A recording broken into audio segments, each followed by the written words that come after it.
Les amis, je vais vous expliquer pourquoi on pourrait partir en troisième guerre mondiale très vite avec ce qui s'est passé avec l'Iran hier. Alors vous savez que l'Iran a donc attaqué Israël avec plus de 400 missiles balistiques hier et Israël a donc menacé de répondre à cette attaque en s'attaquant aux plateformes pétrolières et gazières de l'Iran. Et le gros problème de tout ça, c'est qu'il y a des pays derrière qui bien sûr achètent leur pétrole et leur gaz à l'Iran à des prix réduits et je vais te donner lesquels. Principalement deux. En fait, il faut que vous sachiez aujourd'hui que l'achat de gaz, la Turquie est le pays numéro 1 des pays qui achètent le plus de gaz à l'Iran. Et donc, une attaque israélienne sur les plateformes gazières iraniennes provoquerait un énorme problème pour la Turquie. Et on sait très bien qu'Erdogan meurt d'envie de défoncer Israël depuis un long moment, mais qu'il ne le fait pas pour des raisons diplomatiques, comme vous le savez très bien. Mais le pire dans tout ça, et là c'est vraiment gravissime, et c'est pour ça que vraiment que vous écoutiez ça, c'est que au niveau du pétrole, il y a un pays qui achète quasiment l'intégralité de son pétrole à l'Iran, et ce pays c'est la Chine. Il faut savoir qu'en fait l'Iran est soumis à des sanctions internationales depuis un long moment, et donc ne peut pas exporter son pétrole partout dans le monde à cause des sanctions. Donc la Chine en a profité, un petit peu comme la Russie a fait avec l'Inde au moment où la Russie a été sanctionnée.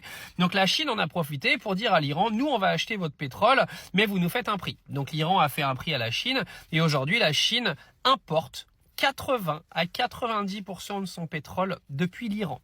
Donc ce qui voudrait dire qu'aujourd'hui, il y a une réelle dépendance du pétrole iranien pour la Chine. Donc, c'est un énorme secteur économique pour les Chinois.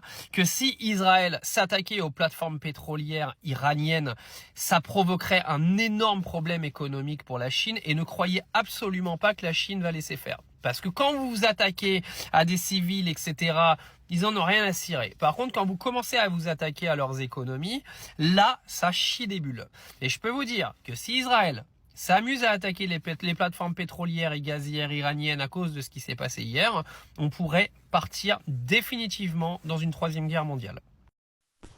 Alors lui, c'est un influenceur de TikTok qui passe à peu près tout son temps à diffuser auprès des très jeunes, des adolescents, et il dit essentiellement des conneries, mais alors ce sont des conneries avec des structures assez typiques qui correspondent probablement, je suppose, à sa personnalité. Mais celle-ci, je la publie parce qu'elle est vraiment drôle.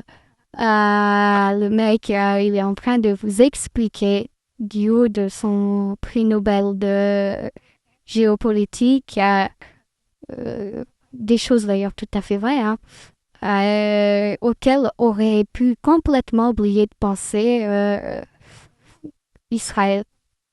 C'est-à-dire tous les dirigeants israéliens, les chefs d'état-major des armées, et voilà. Ils y ont pas du tout pensé la boulette.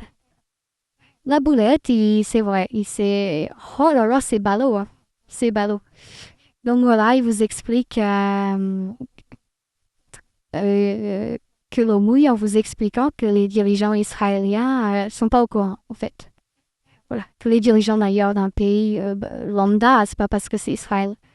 Ils sont pas au courant. Alors, les amis, chers auditeurs, je vous rappelle que, premièrement, l'eau mouille. Deuxièmement, apparemment, tel ou tel pays a oublié que l'eau mouille. Et ben, voilà. C'est le résumé de sa vidéo.